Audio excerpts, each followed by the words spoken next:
What's going on, people? Welcome back to another episode of the Fantasy Football Busters. Today is Tuesday, November 15th, and joining me today is my co-host, Mr. Eric. Eric, how you doing today, brother? I'm doing good, man. I'm glad to be here, back again for another week with you. I hope the people out there in the audience watching don't make fun of me too much. I just trimmed my beard and my mustache. I look like an Amish person right now, so it be how it be. It's just like that sometimes. Yeah, man, it'd be like that. I'm always doing some cosplaying. We're having a good time out here.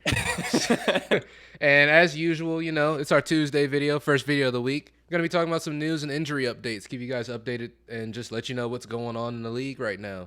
And we've actually got some pretty serious news as of this week on the more serious side, some big-time players getting affected. And we're going to kick it off with the biggest ticket item, probably in fantasy football right now as a player, Mr. Cooper Kupp of the Los Angeles Rams.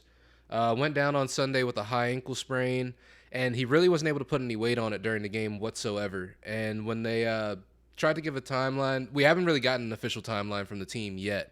So we're kind of expecting it to be somewhere from that 3 to 6 week range.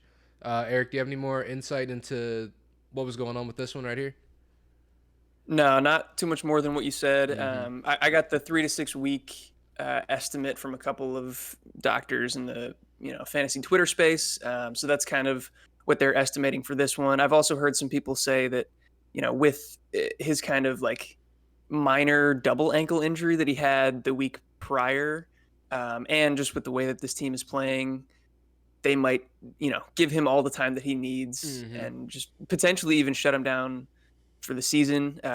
Also, it's important to keep in mind as far as fantasy goes, most people's playoffs are probably going to be starting in week 15. So he might not even be back for the rest of the fantasy regular season, even if he does come back for the actual NFL Rams team. Yeah, it's just the Rams aren't that great this year. Definitely not Super Bowl contenders as of right now, just off the eye test. So Yeah. yeah, depending on how the season goes, Cooper Cup may come back by the end of the season. He may not even come back at all, depending on how things go. So just keep an eye on the timeline, keep an eye on how the team's doing, and we'll see. And in that same game, Zach Ertz also went down, but with a severe knee injury, and his season appears to be over. Unfortunately, that one kind of a major blow to the Cardinals and a major blow to, I guess, any Zach Ertz owners out there who were getting that stable tight end production out of him. It kind of hurts to see. Yeah, I believe prior to this week, he was coming in as the tight end 3 on the season. He was producing really well. So this is definitely unfortunate for him and the team. And like you said, for any fantasy owners of his. We haven't gotten official word on what the actual injury is. I think most of us are kind of assuming ACL, but we haven't heard yet. So keep an eye on that. Yeah. Just you hate to see it, honestly, man. Especially he's getting older, he's getting up there. You just hope that he can, Yeah. recover and come back. But we'll see. And then, Also, sorry to cut you off. uh huh, Of note, obviously we want to focus on Zach Ertz and hope that he comes back okay. But Trey McBride, the true. rookie tight end that Arizona drafted, came in and as far as usage, like filled in for his snaps and his routes run pretty evenly, basically the same as what Ertz was doing. He didn't see the production that you want to see, but it's a small sample size. It's one game. He's somebody that should be on people's radars if you're tight end needy. Yeah, and then after a week of practice, who knows? He could get slotted right into that role. So yeah, that's a very, very good point right there. And then you got some more positive news coming from the Cardinals. Cliff Kingsbury says that Hollywood Brown is getting close to returning. He might not be back this week, but he might be back after the bye week. So, week 13 at the latest is what we're kind of hoping for in this situation, which is awesome to see. And this is a team that obviously they need him. I haven't actually watched any of the new like Hard Knocks yet that they're doing for like the in season stuff, but I definitely want to check it out because I did see some of the clips of like Kyler and D Hop not really seeing eye to eye out there on the field. Things getting a little bit heated. Yeah, So I think Hollywood Brown coming back should help alleviate some of this, hopefully. you would hope. Yeah, Hollywood was balling prior to going down with his injury. It's definitely going to be interesting to see what the splits are going to be between some of these receivers because D Hop is now back, obviously, and he's playing really well. Getting, Mm-hmm. I think this past week he saw 40% target share, which is astronomical. But then also Rondell Moore, not too far behind him, with like 37%, Mm-hmm. and he's playing on basically all two wide receiver sets and dominating all of the slot snaps. So we'll see what happens when Hollywood comes back. Hopefully, it means a more exciting, more productive Cardinals offense as a whole. Oh yeah, that's all we can hope. But this Cardinals team is looking ugly, and there's nothing but a boost. This is only going to give a boost. So, like you said, hopefully it gets them back on track. It might be too late for the season, but at least we'll get some good Yeah. football out of them. And then some news coming out of Germany, the game over there in Munich. Leonard Fournette came down with a hip pointer, and the Bucks win over the Seahawks in Germany. Todd Bowles says it's too early to say whether or not he'll be ready to go after the whether he'll be ready to go after their bye this week. But I think all indications are at least sort of positive, saying that he will be back sooner rather than later. But the real news, sort of from this game, was that Rashad White got a lot of burn. Actually, got the start in this game as well, way Yeah. before Leonard Fournette had even gotten injured, obviously, because the game hadn't happened yet. And I believe Leonard Fournette's snap count, due to this injury, of course, he didn't play the entire game, but his snap count was like 29% snap share, and Rashad White was somewhere around 64%. And that's, there's not going to say there's a passing of the guard happening, but it seems sort of like we're heading in that direction, doesn't it? Potentially, yeah. We've been saying this for the past couple of weeks that Rashad White has looked like the more explosive back. Lenny has that trust with Tom Brady that he's developed over the past couple of years. But it seems like Rashad White is starting to earn some of that himself. Lenny did go down. I want to say it was the third quarter that he Mm-hmm. hurt his hip. But even prior to that, Rashad White's usage, he was out touching and out snapping Leonard Fournette to that point. So yeah, definitely interesting to see. I'm curious how things are going to shake up after the bye. But if you picked up or have been holding on to Rashad White, this is looking good for you. Yeah, absolutely. It's looking like, he's going to get a lot more burn going forward in the season, especially after the bye, because that's when stuff changes the most. So the fact that Yeah. this movement was happening before, not the best sign for Leonard Fournette. Yep. And moving on to the next piece of news, we got Nathaniel Hackett, who described Jerry Judy's ankle injury as a minor issue and considers him day to day. I believe I read a report on this, and they were saying it wasn't like a sprain or anything like that. Like they had done some testing, and there wasn't a sprain or anything in the ankle. It was actually some sort of injury to a muscle that's connected to the ankle, or like right behind the ankle, but not an Achilles issue. So, Okay. yeah, that was what I Interesting. had heard at least. It's not like a sprain or anything like that. It's some sort of muscle issue. Okay. Good to know. I hadn't heard that, but that's kind of weird. I don't know that I've ever heard that type of ankle injury before. But yeah, regardless, it seems like if he's going to miss at all, it would probably only be 1 week. Um, and man, this Broncos offense is just so bad. Yeah, you want to go ahead and tell them that that stat that you had found? Oh yeah, so it's crazy because the Broncos defense, on the other hand, is maybe the best in the league, probably the best defense in the league. Uh, like all around. I saw a stat on Twitter saying that if the Broncos had scored 18 points in every single game this year, they would be 8-1. But instead, they're 3-6 because they can't even get to 18 points, man. Dog. So bad. And we had really thought that this team was going to be like a high scoring, high flying team. Like, Yeah, nah, it's the complete opposite. I just yeah, wondered how they're feeling after they gave Russ that huge contract and how this team is feeling right now because they are not performing. And they are a pretty young team, so that's not great to see.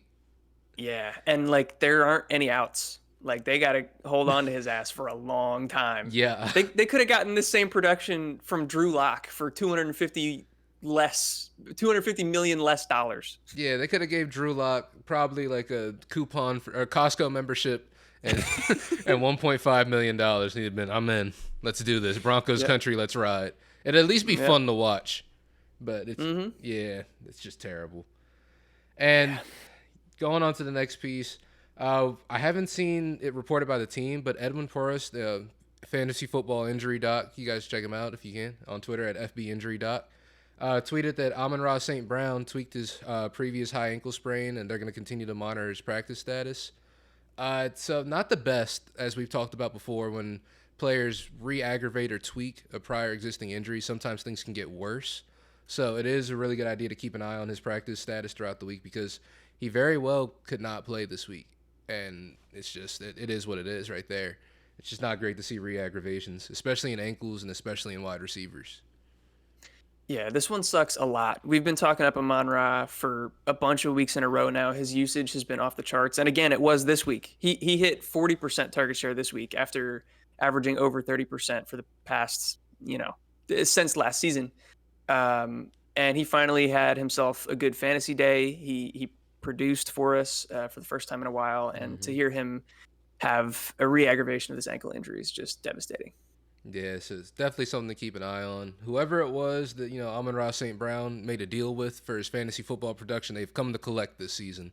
But we're hoping that will get Yeah. adjusted and that will get fixed as the season goes forward. Just a little jokey joke. And then next we got Philip Walker, Mr. PJ Walker, has a high ankle sprain, so Baker Mayfield is going to get the start this week with why am I forgetting his name that quick?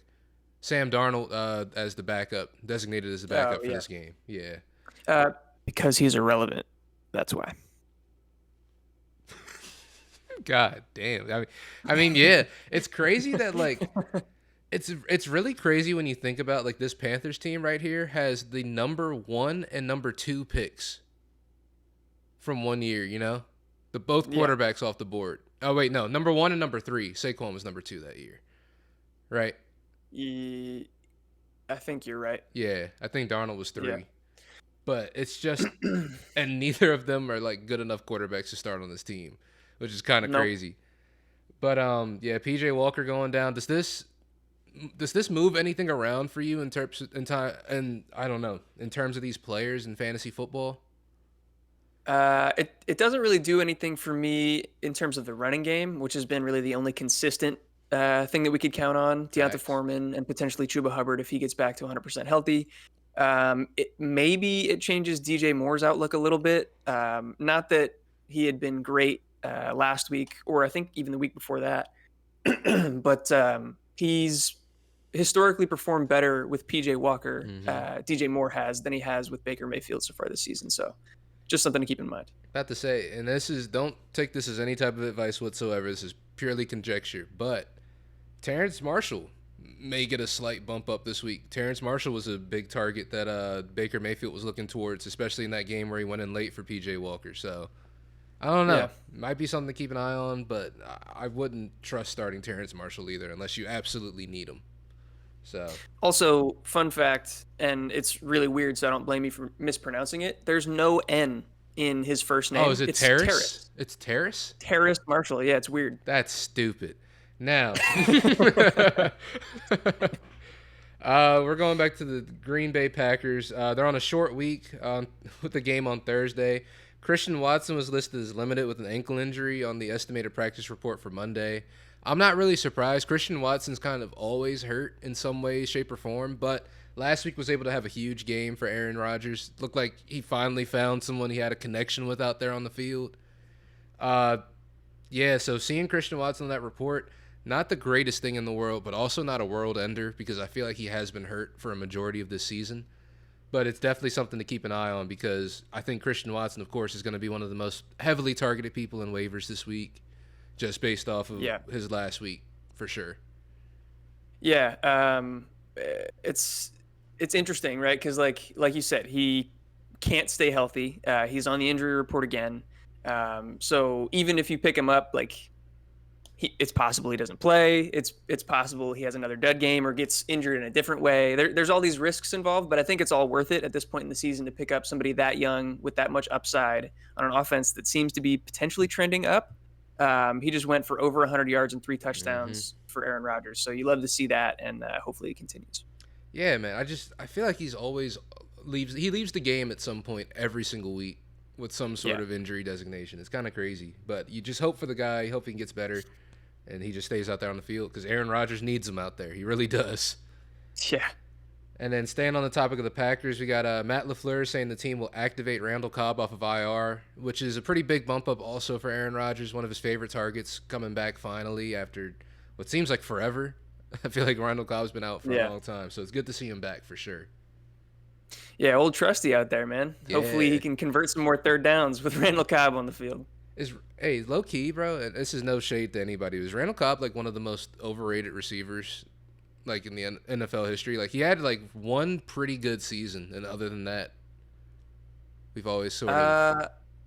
Do people really hype him up like that? Do I, people like have him historically as like a great receiver or something? I feel like a lot of people do tout him a little bit higher than they should. They always think, oh, Aaron Rodgers and Randall Cobb, that's a dynamic duo right there. And it's like, I mean, They maybe had once. chemistry. Yeah, maybe once. Yeah. But, just, Yeah, Jordy, Devontae, Greg Jennings, maybe, but Randall Cobb, meh.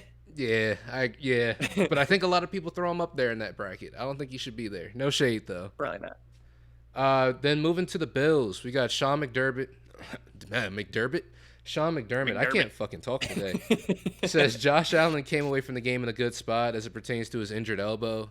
They couldn't come away with the win, but Josh Allen made it through the entire game. It seemed like he was pretty, for the most part. I'm not going to say he looked comfortable out there because he did see his struggles out there a little bit, but at the same time, he didn't really look too far off from his base. He did pretty well out there, all things considered. Yeah, I didn't think he looked too hampered by it. Obviously, we're not going to have any sort of idea like how much pain he was in or what he was Yeah. dealing with, but yeah, just visibly and based on the way that he played, they didn't really seem to limit his passing attempts. He was doing everything basically the same. He did throw a couple bad interceptions in this one, but hmm I don't know. He's been kind of doing that a little bit recently. I was I about don't to know that say, that's elbow related. he was throwing bad interceptions before this before this elbow injury. He's throwing Yeah, picks in the red zone. It just it was what it was. But like you said, dropped back a lot, 43 attempts. He made yeah, it through the game, so I guess we'll just keep an eye on it going forward. But it seems as if Josh Allen's still, still a very startable quarterback, extremely startable. yep. And moving over to Minnesota, Vikings standout left tackle Christian Darrisaw is in the concussion protocol following his exit out of the game. Just something to keep an eye on because them losing Christian Darrisaw will have a huge impact on this team, both in the passing game and the run game. So, gonna keep an eye on that throughout the week. Hopefully, he comes back soon, but also at the same time, we want him to go through his full paces through this concussion protocol and make sure he gets back healthy and he doesn't get back too soon. Do you have any other fantasy impacts for this Christian Darrisaw injury?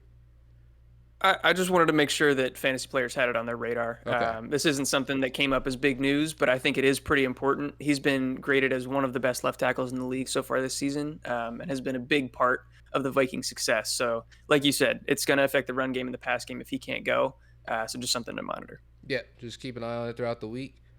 And then for the Bears, Bears. Hey, bro, I'm not gonna lie, bro.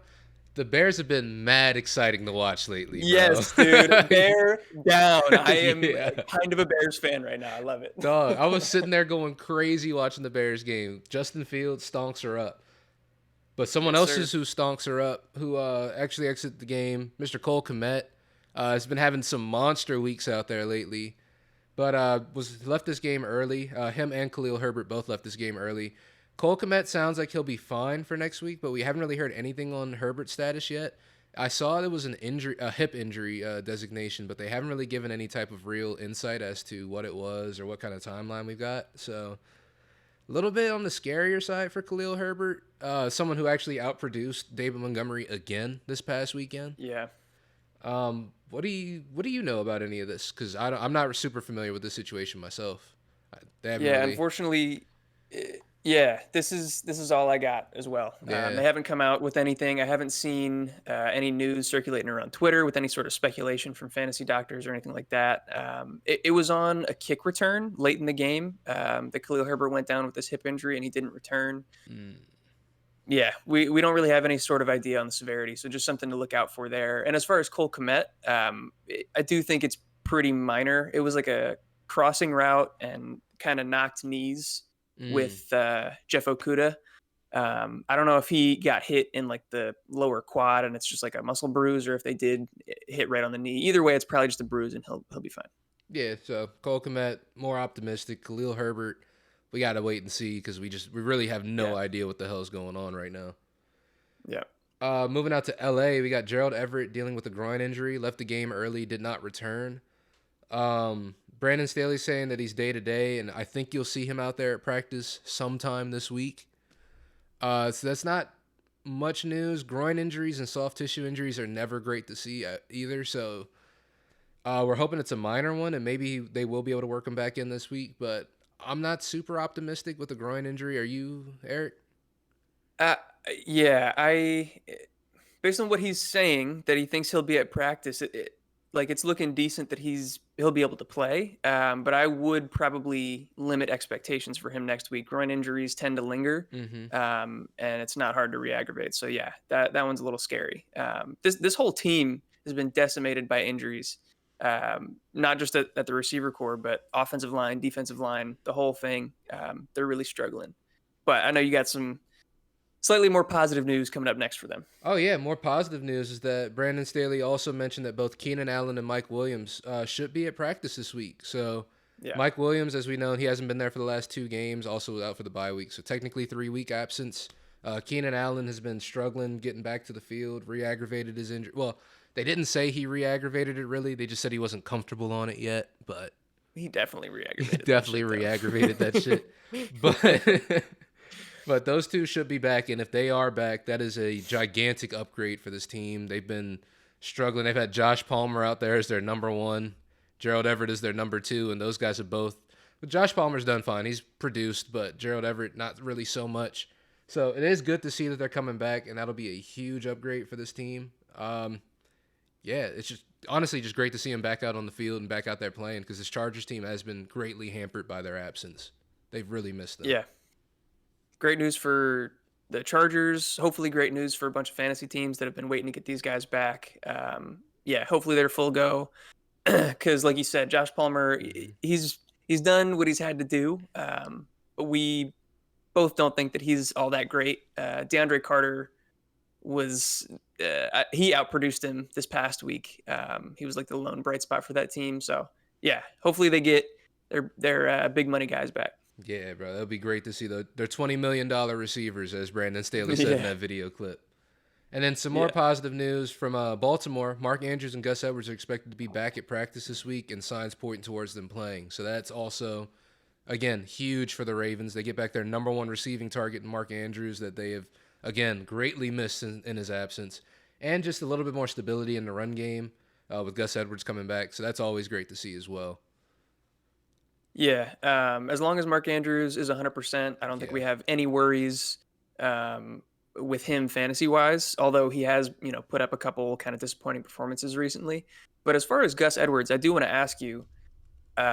Kenyon Drake has played really, really well in all of the opportunities that he's gotten to be the starter. Mm-hmm. Do you think that he's earned kind of a 1A role or the starting role in this offense, or does Gus Edwards come in and supplant him right away?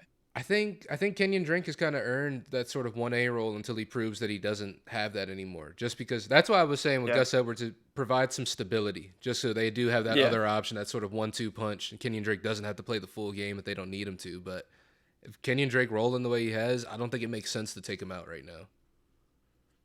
Yeah, I Yeah, think I agree with you. It's definitely going to be something to monitor because you never know in this backfield. But yeah, you really either don't. way, it'll be good for the team as a whole. Absolutely. And Mark Andrews coming back, like you said, if he's fully healthy, amazing. And then we had some extremely surprising news yesterday, break coming out Yeah. of Arizona. Uh, Eno Benjamin released by the Cardinals, sort of out of nowhere. What the fuck? Yeah, I don't I don't know where this came from. Like, okay, so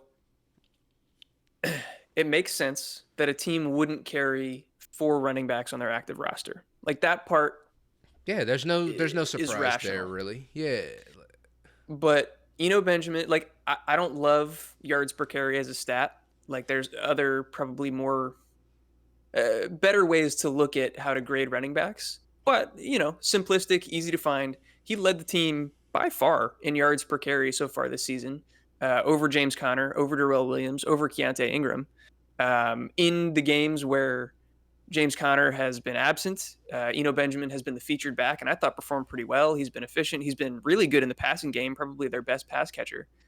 And like I understand James Conner also getting his job back now that he's healthy. He's clearly the workhorse again. hmm But I just don't get releasing It's so weird. yeah. I don't really understand it either. It's just it's hard to rationalize on any plane. Like as a financial move, it doesn't make sense because I'm sure Eno Benjamin was cheap. He's not there signed for any big amount of money, unless No. this was there's some sort of news about Eno Benjamin we don't know about, some sort of tension or some sort of Yeah. break.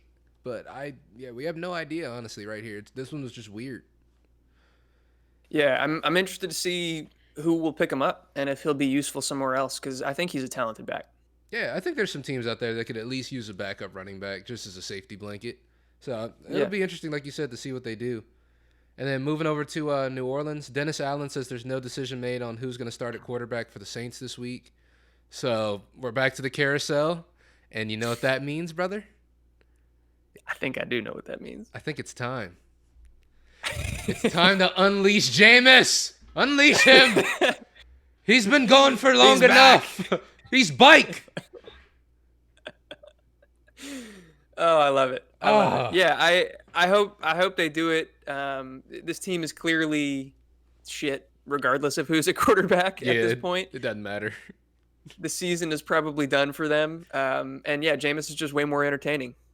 Although I will say, even though it didn't seem like it this week, Andy Dalton has really been the reason that Alvin Kamara has been good. 100%. I mean, Alvin Kamara is good because Alvin Kamara is good. But the reason he's produced, wise, yeah, 100%, So especially in the passing game because Jameis does not check down.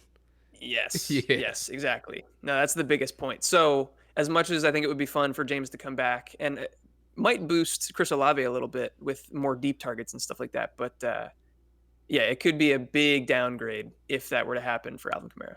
Yeah, so we'll keep an eye on that throughout the week. Alvin Kamara owners definitely keep an eye on that throughout the week.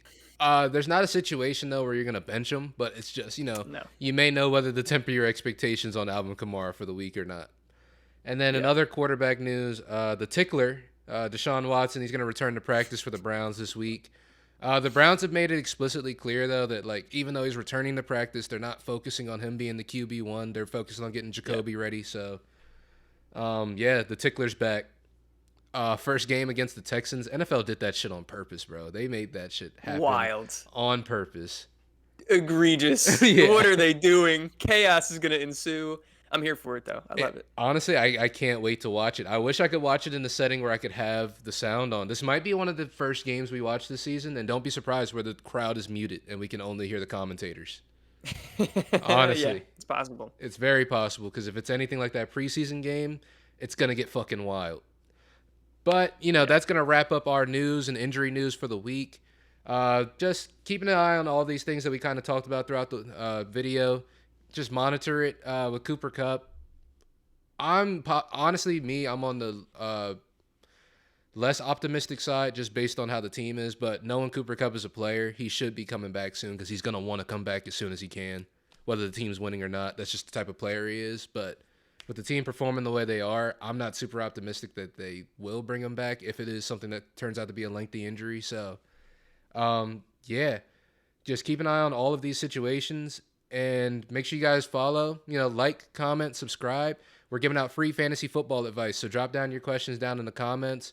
Hit us up on TikTok. You can hit us up on, Twitter. With that being said, also make sure you subscribe. Make sure you like the video, all that good YouTube stuff. Help the algorithm sort of recognize us and get our stuff out to more people. And Eric, do you have anything else for the people before we go? You covered most of it. I think we might try out some new different things on TikTok. Some more fun ideas that I got cooking up. So check us out over there as well. We already got some fun spin the wheel videos, which are some of my favorites to record each and every week. Hell yeah. So yeah, go check us out on all of our different platforms. And thank you for sticking with us till the end. If you did, we love you, and we'll catch you in the next one. Peace.